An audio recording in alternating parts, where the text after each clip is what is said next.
Qalbidan ko'ra aqliga suyangan inson. Ha, u shunaqa ekan.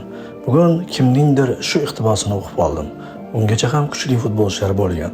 Stevie, Scholes, Lampard, Xavi, Iniesta. Lekin u faqat aniqlikka va aqliga suyandi. Balki shuning uchun ham u assistlar qirolidir. Balkim shuning uchun ham u Manchester City'ni tanlagandir.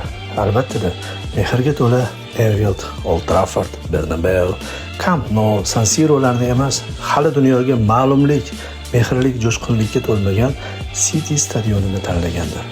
Bilmadim, undagi qizaribgina pas berishlari hali hamon u ketgandan keyin ham unutilmas. Undagi serg'ayratlilik va aql bilan ishlashi maydondagi Guardiolani eslatadi. U ko'rishi shart emas, ko'rmasdan, qaramasdan ham hujumchi qayerda va qanday pozitsiyadaligini biladi va aniq pas bera oladi. U barchasini aniq hisob-kitob qiladi. Shu sababli ham u maydondagi Guardiola hisoblanadi. Uning bugun bergan intervyusida Cristiano bilan o'ynashni orzu qilishini va agar u bilan o'ynaganida assistlarning qiroli bo'lishini aytdi. Balki uni Saudiya maydonlarida ko'rarmiz. Lekin nima bo'lganda ham yana bir ajoyib futbolchining so'nggi mavsumini ko'rmoqdamiz.